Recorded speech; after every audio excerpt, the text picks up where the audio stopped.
Hello guys, welcome back to my channel. ಹೇಗಿದ್ದಾರೆ ಎಲ್ಲರೂ? Guys, ನಮ್ಮ ಹೊನ್ನಾರು ಮೀನು ಮಾರ್ಕೆಟು ಹೊಸತಿ 8 ಗಂಟೆಗೆ ಬಂದರೆ ಫುಲ್ ಏನು ಬೀಳಲೇ ಆಗಿತ್ತು. ಇವತ್ತು 10 ಗಂಟೆಗೆ ಬಂದಾಗ ಬಿಸಿಲು ಗೈಸ್ ಸಿಕ್ಕಾಪಟ್ಟೆ. ಕೂಡ ಜನ ನಿಂತಾರೆ ಇಲ್ಲಿ ನೋಡುವ ಎಂಥ ಮೀನಾದ.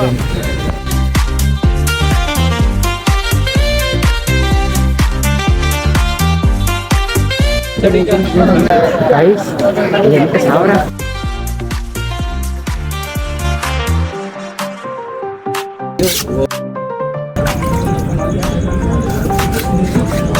ಹಿಂಗೆ 1 ಅವರ್ಗೆ ಬಂದಿದೆ ಇಲ್ಲಿ ನೋಡಿ. ಯಾರಾದರೂ ಯಾರು ಸಿಗ್ತಿರ್ತಾರೆ. ಝೇವಿಯರ್ನವರನ ಗೈಸ್, ನಮ್ಮ ಮೈನ್ಪುರ ಹೊಸಾಡ್ ಮೈನ್ಪುರ ಗೈಸ್. Unexpected meeting guys. ಯಾರಾದರೂ ಯಾರು ಸಿಗ್ತಾ ಇರ್ತಾರೆ 1 ಅವರ್ ಬಂದರೆ ಗೈಸ್.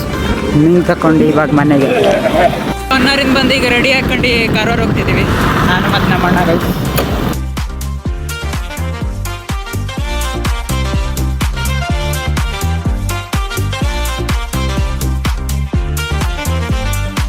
ಫೈನಲಿ ಕಾರವಾರ ರೀಚ್ ಆದ್ವಿ ಗೈಸ್.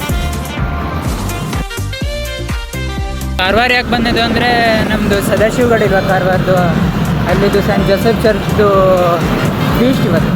ಅದಕ್ಕೆ ನಮ್ಮದು ಅಂಕಲ್ ಮನೆಗೆ ಹೋಗ್ತಿದ್ವಿ ಗೈಸ್. ಇವಾಗ ಅಲ್ಲಿ ನಮ್ಮ ಅಂಕಲ್ ಮನೆಗೆ ರೀಚ್ ಆದ್ವಿ ಗೈಸ್. ಈ ಕಡೆ ಒಂದೊಂದು ಥರ ವೆದರು ಗೈಸ್. ನಮ್ಮದು ಕಾವೂರಲ್ಲಿ ಇವತ್ತು ಮೋಡ ಕವಿದ ವಾತಾವರಣ ಆದರೆ ಇಲ್ಲಿ ಸುಡು ಬಿಸಿಲು ಕಾರವಾರಲ್ಲಿ ಗೈಸ್. ಹಂಗೆ ಊಟ ಮಾಡ್ಕೊಂಡು ಚಹಾ ಕುಡ್ಕೊಂಡು ಫ್ರೆಶ್ ಆಗಿ ಇವಾಗ ರಿಟರ್ನ್ ಮನೆಗೆ ಹೋಗ್ತಿದ್ದೀವಿ ಗೈಸ್.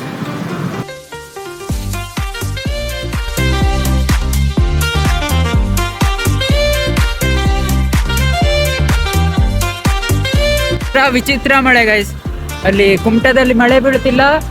ಎಲ್ಲಿ ಅಂದರೆ ಹಳದಿಪುರದಲ್ಲಿ ಸಿಕ್ಕಾಪಟ್ಟಿ ಮಳೆ, ಬಣ್ಣಾರದಲ್ಲಿ ಮಳೆ ಇಲ್ಲ, ಅರೊಳ್ಳಿಲಿ ಮಳೆ, ಆಮೇಲೆ ಮತ್ತೆಲ್ಲೂ ಇಲ್ಲ, ಆಮೇಲೆ ಸೀದಾ ಕೌಲತ್ತಿಲ್ ಮಳೆ. ನಮ್ಮೂರು ಬಿಲ್ಟ್ ಡಿಫ್ರೆಂಟ್ ಇಂತಾಗಂದ್ರೆ ಇಲ್ಲಿ ಬಿಸಿಲು ಬೀಳೋದಿಲ್ಲ, ಮಳೆನೂ ಬೀಳೋದಿಲ್ಲ. ಲೆಜೆಂಡ್ ಅವರು ಕಾವೂರು. ಇಷ್ಟ ಆಗಿದ್ರೆ ಫಾಲೋ ಮಾಡಿ, ಲೈಕ್ ಮಾಡಿ, ಕಮೆಂಟ್ ಮಾಡಿ, ಶೇರ್ ಮಾಡಿ. ಮತ್ತೆ ಸಿಗ್ತೇನೆ. ಬಾಯ್.